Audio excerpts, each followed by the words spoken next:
Hi, உங்கள் குழந்தைங்க அதிகமாக மொபைல் யூஸ் பண்ணுறாங்களா? இதோ வந்தாச்சு கைட் புக். இது பார்த்தீங்க அப்படின்னா கஸ்டமைஸ்டு புக்குங்க. இதில் உங்கள் குழந்தைங்களோட பேர் போட்டு நாங்கள் வந்து பிரிண்ட் பண்ணி கொடுத்துருவோம். அதுக்கப்புறம் பார்த்தீங்க அப்படின்னா இது ஃபஸ்ட் பேஜு ஐஸ் வந்து க்ளோஸ் பண்ணுறது, ஓப்பன் பண்ணுறது, கேட்டோடது.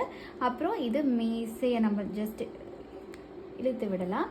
ரெண்டாவது பேஜ் பார்த்தீங்க அப்படின்னா பிரமிடு, நம்ம ஆர்டர் வைஸ் வந்து குழந்தைங்களை வந்து வைக்க சொல்லலாம். இது பார்த்தீங்க அப்படின்னா 1 2 3 இது வந்து பார்த்திங்கன்னா ஐ கோஆர்டினேஷனுக்கும் நல்ல யூஸ்ஃபுல்லாக இருக்கும் இந்த பேஜ். அடுத்து வந்து பார்த்திங்க அப்படின்னா நம்ம இதோட ஆர்டரை வந்து சேஞ்ச் பண்ணி வச்சிட்டோம் அப்படின்னா அவங்க அந்த ஃப்ரூட்ஸையும் கற்றுக்குவாங்க. அதே சமயம் வந்து ஆர்டராக வந்து அவங்க இதை வந்து ப்ளேஸ் பண்ணுவாங்க. அது சேம் இது வந்து பார்த்திங்க அப்படின்னா பசில் பேஜு. அவங்க பால் மாதிரி பஸ்ஸில் வந்து ஃபார்ம் பண்ணுவாங்க. இது வந்து கிளாக்கு. இதுவும் பார்த்திங்க அப்படின்னா வெல்க்ரோ தான்.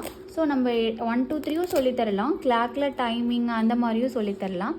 இதில் வந்து பார்த்திங்க அப்படின்னா அதோட நெஸ்ட்டில் வந்து அந்த பேர்டு போய் சிட் பண்ண வைக்கிற மாதிரியான ஆக்டிவிட்டி. தென் இது வந்து பார்த்திங்கன்னா நம்ம கலரிங் வந்து சொல்லித்தரதுக்காக இந்த பேஜ் யூஸ் ஆகும்.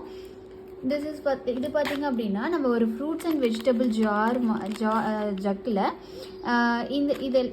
இந்த ஃப்ரூட்ஸ் எல்லாமே நம்ம பண்ணி கொடுத்துருக்கோம். அவங்க குழந்தைங்க வந்து இதில் ஃப்ரூட்ஸ் அண்ட் வெஜிடபிள்ஸும் லேர்ன் பண்ணிக்குவாங்க. இதில் வந்து அவங்க ஹேண்ட் ஐ கோஆர்டினேஷனுக்கும் யூஸ்ஃபுல்லாக இருக்கும் இந்த பேஜ். தேங்க்யூ.